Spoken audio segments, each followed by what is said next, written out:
everyone, and welcome to this edition of U.S. Election Special Broadcast. I'm Susan Tehrani. First, a look at the headlines. President Donald Trump has signed a stopgap spending bill to avert a government shutdown. The Senate cleared the continuing resolution, which would extend about $1.4 trillion in government funding until the 11th of December. The bill is to avert an unlikely but potentially disastrous scenario that would kneecap federal agencies weeks before November the 3rd.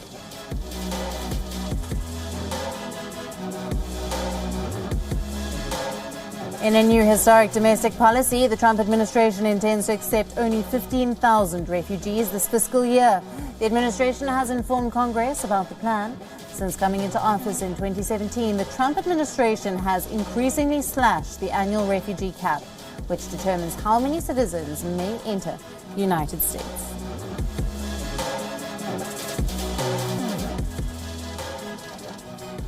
Over 50 additional former GOP officials have officially endorsed Democratic nominee Joe Biden for president. Earlier, 70 members of the Republican National Security officials had backed Biden in August. Now, the total members has gone up to 130 individuals.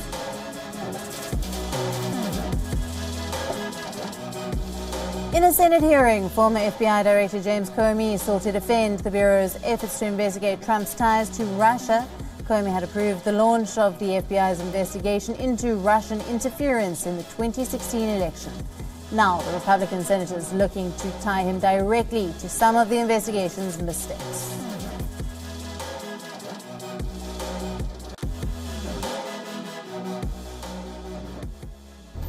After the universal criticism of the first presidential debate, the Commission on Presidential Debates is now considering making some changes to its rules. Experts believe after the ugly brawl on live television between the two candidates, it was the American people who were left as the biggest losers. So what changes, if any, will we see in the next presidential debate? Let's find out. You say the Constitution is clear about the unruly and chaotic presidential debate is being criticized as a sad and embarrassing portrayal of U.S. democracy. To speak with fewer interruptions. I'm appealing to you, sir, to do that. Well, and him too. Presidential debate organizers have vowed to change the rules to avoid a face-off full of interruptions. The primetime debate was dominated by insults, jibes and personal attacks. U.S. President Donald Trump went after Democratic presidential nominee Joe Biden, cutting him off at every opportunity. Would you shut up, man? Listen, who is on your list, Joe? At times, he talked over the debate moderator, Chris Wallace, as he tried to give Biden a chance to speak. My question, and then you can answer. Go ahead. We're going to leave it there. Trump did not spare Biden and Wallace even after the debate was over. He tweeted, "Try getting a new anchor and a smarter Democrat candidate." Biden called Trump's conduct at the debate a national embarrassment and suggested that a mute button might help. I kind of thought at one point, maybe I shouldn't say this, but the President of the United States conducting himself the way he did, I think it was just a national embarrassment. As the commission mulls over a rule change, Trump believes that it was siding with Democrats in the aftermath of the debate. The commission says it would adopt changes to allow an orderly discussion during the second presidential debate, scheduled for October 15th in Miami. No, The commission thanked debate moderator Chris Wallace for the professionalism and skill that he brought to the table. Not true. Doing it. You're going to have tape. True. Gentlemen. I hate to raise my voice, but I see it seems to be gentlemen. The 90-minute face-off has triggered more criticism for Trump than Biden. Trump's temper could be working in Biden's favor, as the Democratic campaign raised nearly $10 million during the debate. And no serious person said the opposite.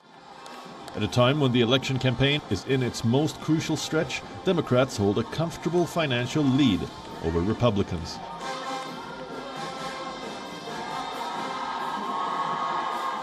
This year, a remarkable drop in debate viewership has been observed. Nielsen data shows that the Trump-Biden face-off attracted 13% fewer television viewers in comparison to the one held 4 years ago.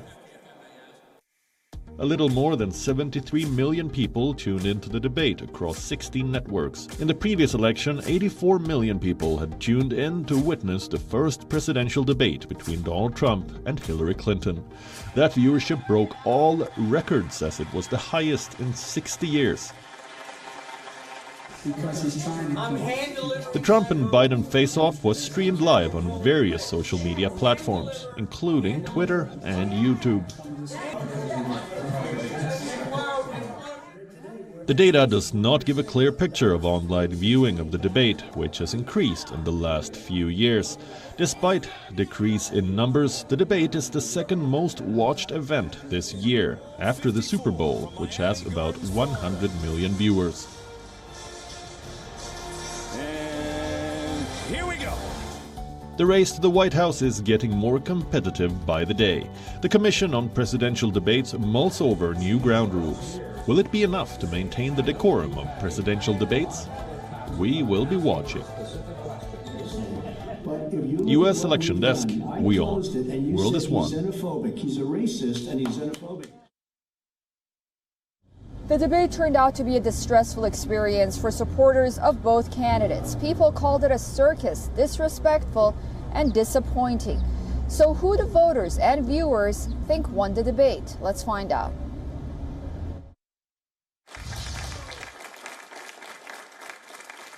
The issue is the American people should speak. You should go out and vote. You're in voting now. Vote and let your senators know how strongly you feel. Vote now. Make sure you, in fact, let people know you're a senator.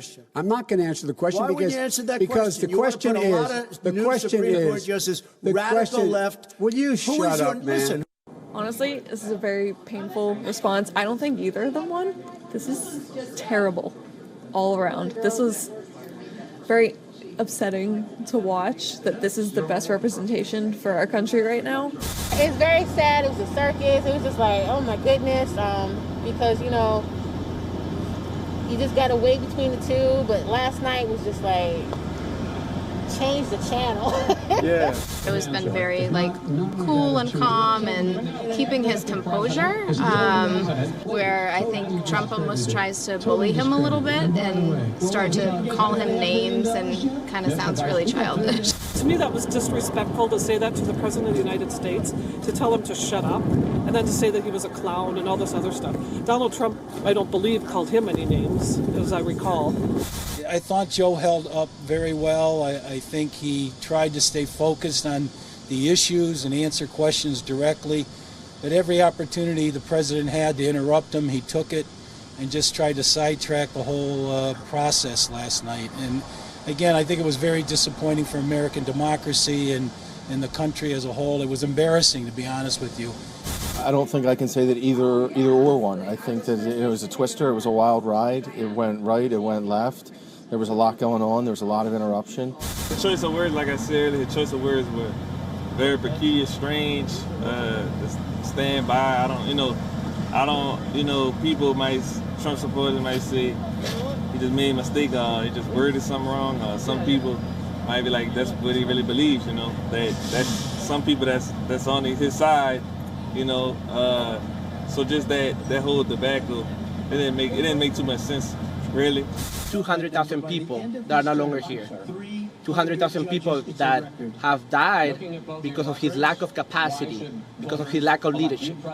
200,000 people, like Biden said, a lot of people have an empty seat at the table. A lot of people have lost their moms, their grandparents, and that's the most important thing. I think we all have seen how incapable he is to deal with this crisis. I don't think that it was very fair debate because Trump didn't really get to make a lot of points that he wanted to and didn't really get a lot of speaking time.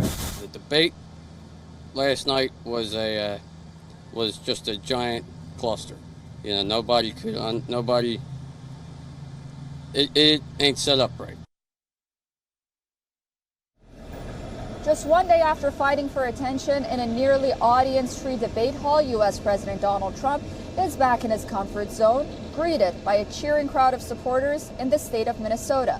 However, Minnesota is also the epicenter of racial protests, and this blue-walled state could be critical in the upcoming presidential elections.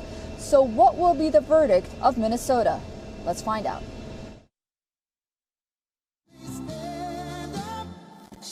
A day after fighting for attention in a nearly audience-free debate, President Donald Trump returned to his safe space, an adoring crowd of hundreds who were happy to declare him the winner.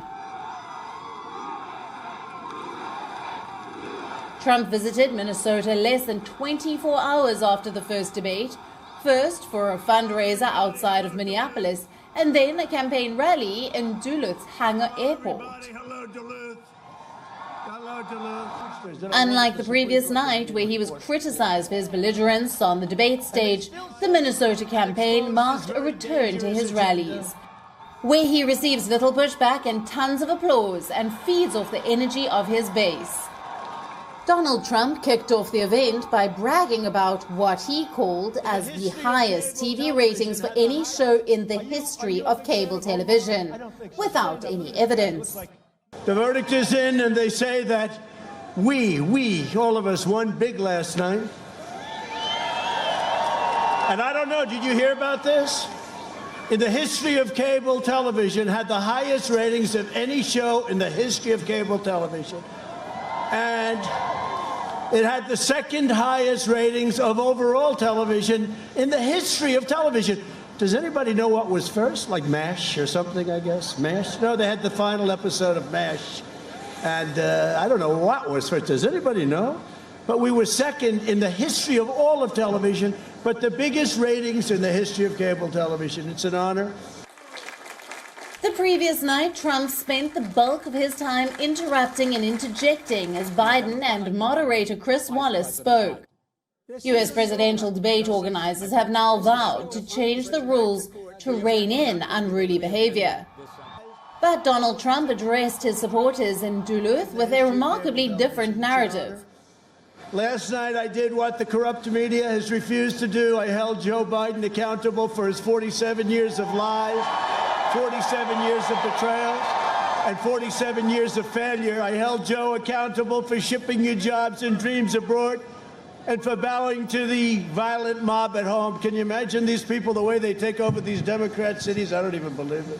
Are you a big... The criticism, claims and complaints even extended to the first presidential debate moderator and the Fox News anchor, Chris Wallace.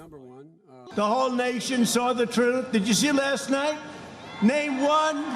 I said, Sleepy Joe, name one law enforcement group that supports you. And then Chris Wallace says, don't do that. That's not... Can you believe this guy? I was debating two people last night. I was debating two people last night. Joe Biden is too weak to lead this country.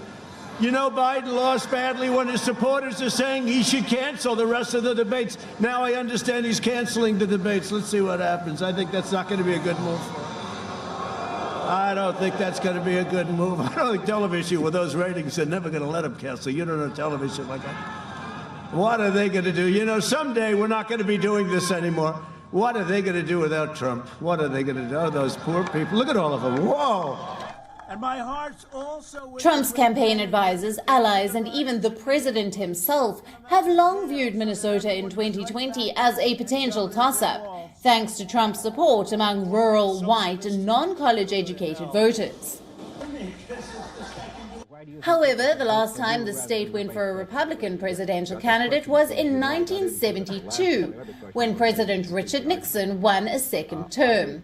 Since then, the state has reliably supported Democratic candidates for president, and the twin cities of Minneapolis and St. Paul remain bastions of progressive politics.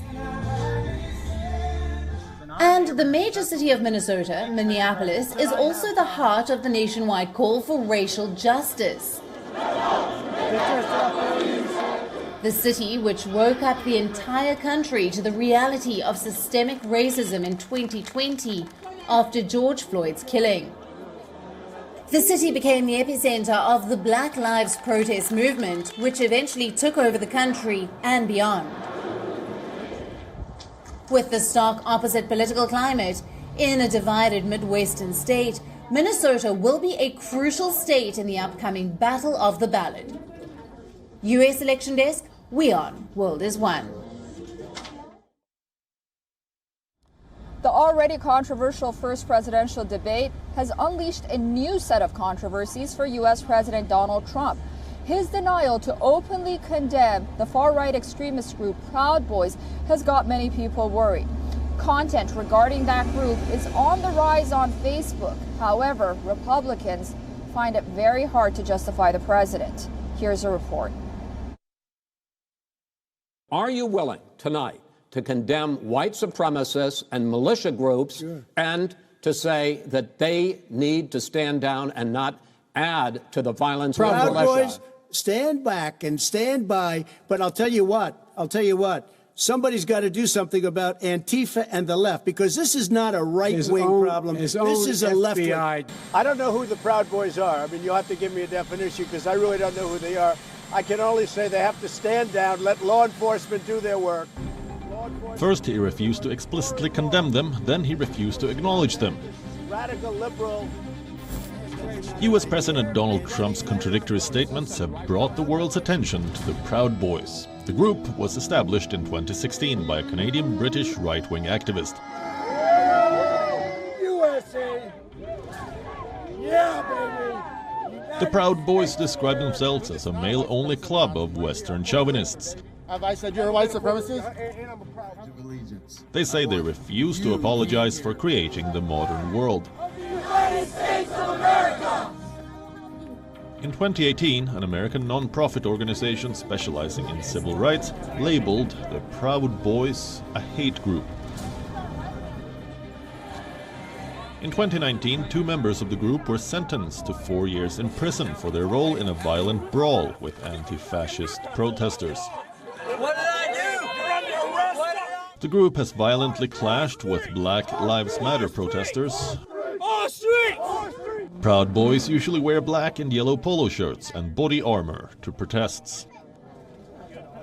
They also carry weapons, including firearms, paintball guns, and baseball bats. A supporter of Proud Boys group was arrested after he fired a paintball gun at an anti-racism rally in Oregon. The 50-year-old member had a Proud Boys tattoo on his arm. The governor of Oregon, Kate Brown, called the Proud Boys white supremacists.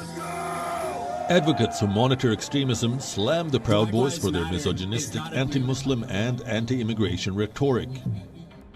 Social media giant Facebook has identified an uptick in content related to the Proud Boys. The content includes memes featuring Trump's instruction to the group to stand back and stand by. Experts warn that Trump's response at the debate could further encourage the supporters of the group. Trump's fellow Republicans have once again distanced themselves from remarks. Senator Tim Scott said that he believes President Trump misspoke during the debate when he did not condemn white supremacy and directly addressed a far-right group, the Proud Boys, to stand back and stand by. Senate Majority Leader Mitch McConnell agreed with Tim Scott. Well, let me just say with the debate, it was not Lincoln Douglas. And second, with regard to the white supremacy issue, I want to associate myself with the remarks of Senator Tim Scott that he put out earlier today. I think he said it exactly correctly, and that's exactly how I would express myself on that issue. Considering that President Trump misspoke at the debate, can he get away with taking such a position so close to the election? U.S. Election Desk, WION. World is One.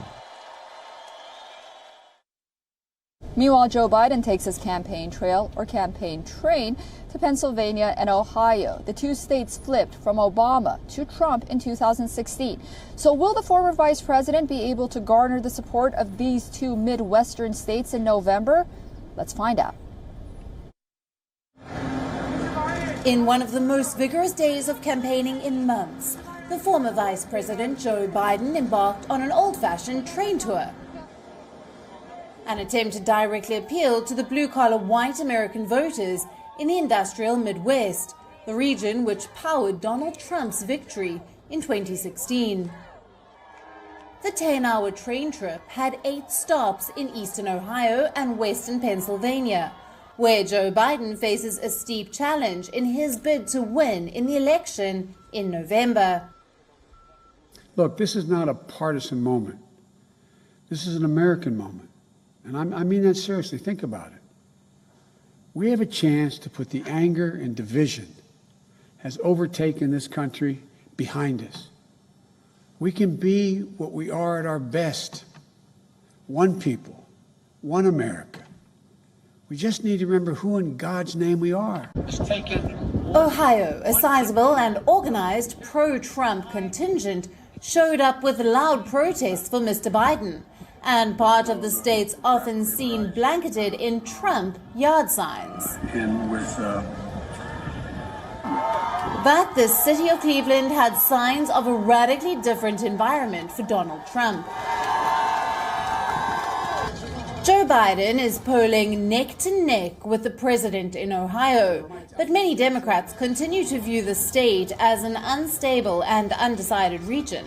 Donald Trump had carried Ohio in 2016, and it is not among the swing states that Biden campaign has focused on. In Pennsylvania, Hillary Clinton's surprise defeat 4 years ago is still a source of nightmare for the Blue Party.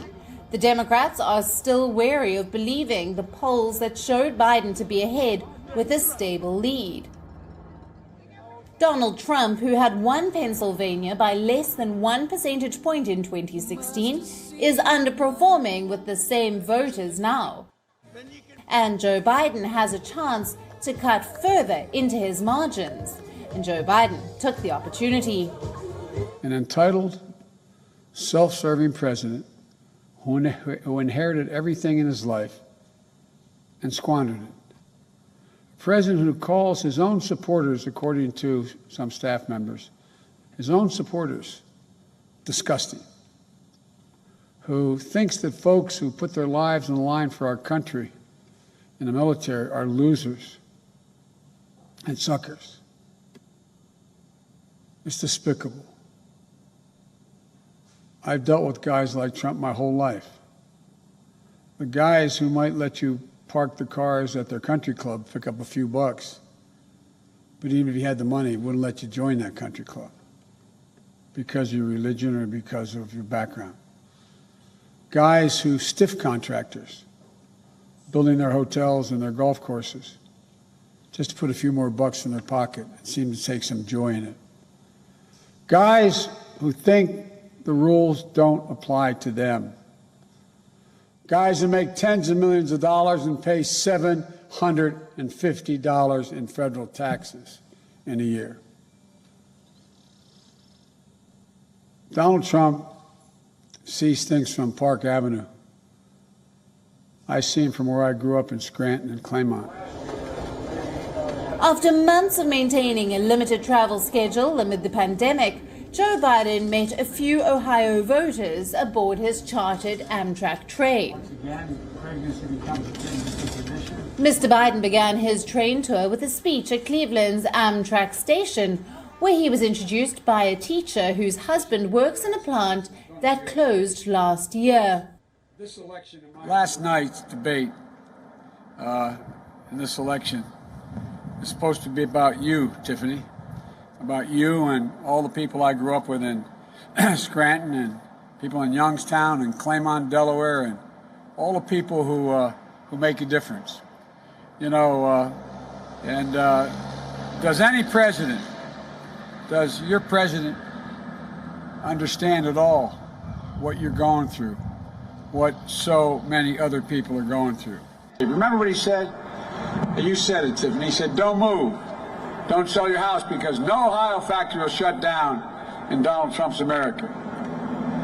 He doesn't pay his fair share. Don't worry about that. He doesn't pay his fair share in taxes. And I'll always tell you the truth. I'll always care about you whether you vote for me or not. Polls show that a few undecided voters remain in Ohio. We wait to see if this swing state will swing back to blue or remain red in November. U.S. Election Desk, WION World is One. And that's all the time we have for this edition of U.S. Election Special Broadcast. Thank you for staying with us and watching. We'll see you tomorrow, same time, same place. Until then, goodbye.